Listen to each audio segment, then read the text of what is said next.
All right, I'd like to now introduce Stephen Whitecross up to the podium. Steve's a physiotherapist and director of Physio Sports in Brighton, which is a large multidisciplinary sports medicine clinic in Melbourne. His clinical focus on functional rehab has led to implementation of a range of feedback tools designed to enhance patient experience and improve treatment outcomes, particularly in the private practice sector. Thank you very much, Steve. Thank you.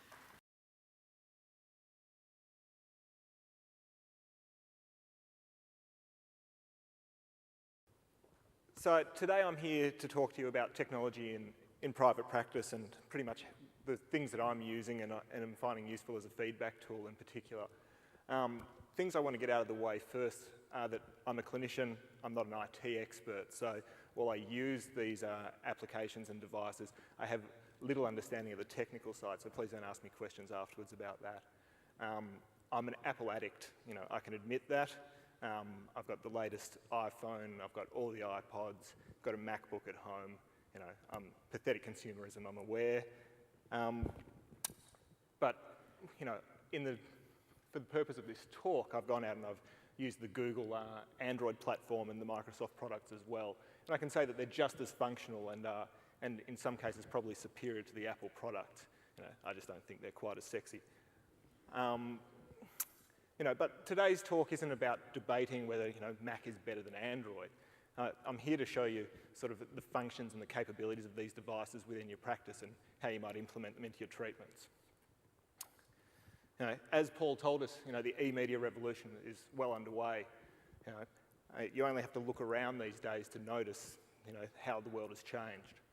You hop on a train and people don't read the newspaper anymore. They sit there looking at their iPhone, at their iPad, or listening away to their iPod.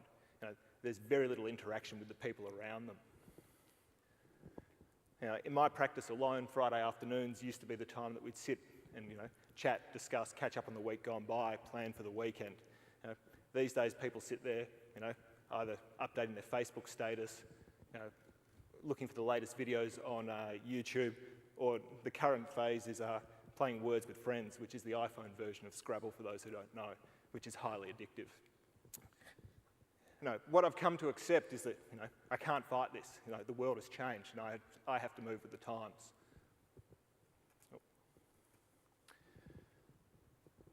In the last 5 years, smartphones and tablet computers have become a part of our everyday life.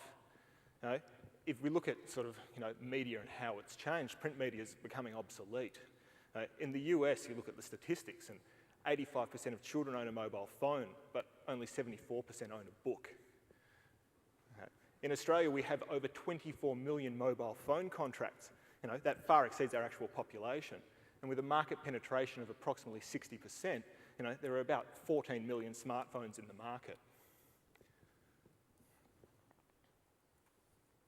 So if our patients are using these every day, and it's so ingrained in their life, why aren't we using it as part of our clinical practice, utilising it for the powers of good, for want of a better expression? Smartphones and tablets offer us a fantastic opportunity, ranging from their cost effectiveness and accessibility to the fact that patients love to play with gizmos and gadgets as part of their treatment. But probably the best thing about them is they're a really powerful feedback tool that we can use to educate our patients. As physios, we believe that change is fundamental for our patients recovering from an injury. All kinds of change. We spend time changing behaviours, changing motor patterns. A study by Slade, Malloy and Keating in 2009 looked at patients' compliance and their ability to change.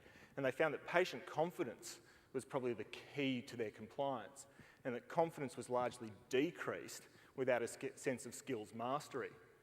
So effectively, the patient doesn't understand what they're going to do, they're not going to do it. The study also looked at the type of feedback that patients enjoyed, and they found that visual feedback and verbal feedback were keys to a positive outcome. So what do? In practice, we sit there, we use physio tools, stick figures, some of us might even take digital photos. But what are we really doing? We're creating a two-dimensional static diagram of a three-dimensional dynamic task. We're not really giving the patient a great reference point to come back to, or a real representation of what we want them to achieve. We're spending plenty of time drawing these products, utilising our art skills as opposed to our clinical expertise in the sessions. So I think they're really limited in what we can do. I think video is a great tool to be using as a feedback mechanism. In regards to what we can achieve with it, it's almost limitless. Video these days is so easy and accessible. On all of our phones, the video application is just there. My 2-year-old daughter can use it. She can click on an iPad, film a video, and then recall it. So why can't we? It's nothing to be scared of anymore. Video achieves a lot and ticks a lot of boxes where our diagrams fail to deliver. We're not wasting time anymore drawing a picture. When we're filming a video, we're still engaged with our patient. We're still feeding back to them and enhancing their experience and helping to master the skills. The picture, is no longer static. We're giving the patient a relevant reference point, a dynamic diagram of their task that we want them to practice and to deliver to us next time round. By filming the video, we also give the patients an opportunity to go home and film themselves and maybe supply a reference point to come back to and for them to do a gap analysis, and possibly we'll find better inter-session improvement because patients are actually looking at what they're doing for themselves. Probably the main thing that I enjoy about video is the accessibility to email. So the applications are actually directly linked to the email. So within seconds, we can send an exercise program off to doctors, personal trainers, and other practitioners who are involved in our patients' treatment. So we're increasing the transparency of what we're doing. And this, in my experience, has led to less of the interesting interpretations of what we're trying to achieve coming back after other people have been involved. So the evidence is there that supports the use of visual feedback, and in particular video. Studies by Commode in 2001 using real-time ultrasound found that the visual feedback led to better outcomes and retention with an isolated TA contraction. Anati and his team in 2005 looked at videotape in conjunction with expert advice and found better outcomes in retraining jumping and landing to just using visual feedback or advice alone.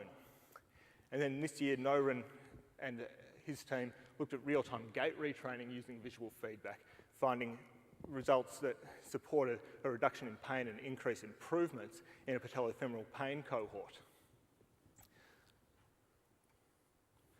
So you can decide what's more powerful. Here's our standard stick figure, double leg squat with a couple of reference points for our patients. Here's a video of the same task. About. Good, yep. Keeping your weight nice and even on both legs. Okay, pushing back up through your heels. Okay, nice, slow and controlled. Okay, lovely. Now turning side on for me. Okay, and again, just staying nice and balanced, sitting back into your squat. Good. Keeping the spine nice and neutral. Okay, lovely. So I want you to do 2 sets of those, working until fatigue. So when you start to lose that good form, okay, maximum of 20 repetitions. God, I hate hearing my voice on video. But you decide what's the better interpretation, what's the better feedback tool.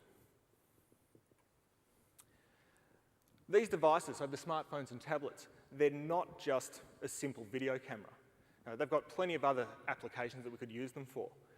I use video analysis software, I should say, in my practice quite regularly. But the problem with it is that it's quite time-consuming and cumbersome to set up. And you need a level of skill in order to relay that information to the patient and present what they're doing. Applications such as the SportsCam app on the iPhone, and there are plenty of others that are far more sophisticated, offer us the opportunity to actually film the video and do the analysis on one device, meaning that it takes a matter of minutes as opposed to hours in order to master and then feed back to our patients. Has everyone noticed how when we turn our phones around that the screen actually changes as well? That's because the device actually has a built-in accelerometer, and there are apps that can actually map that movement and put it into graphical data. So we now have the potential, if we can find a way to connect a phone to the body to map our patient's movement in space, which opens up the chance of using the iPhone or the other devices to measure vertical leap or postural sway in our patients in a clinical setting, something that we've never had before. Another tool that I regularly use is streaming video. We find it particularly useful in the rehab setting, especially for shoulder patients. It's very, very difficult to get somebody to understand their scapular control when they can't see their scapula. So what we've done is we're now using our iPhones and the Apple TV device, which is just a digital media player that allows us to stream directly from the iPhone onto a screen. So we're creating this wireless system that we can use to feed back to our patients instantly and hopefully get better results. So to wrap it up, technology is clearly advancing at a rapid rate. Options that were previously prohibitively expensive or far too time-consuming are now available to us. These technologies are cost-effective, easy to use, and let's face it, they're here. Everybody has them. Their potential for our use in practice is almost boundless, and it's really up to us to explore it and to develop it further. Let's not shy away from it and actually start to use it. You never know what we'll achieve. Thank you.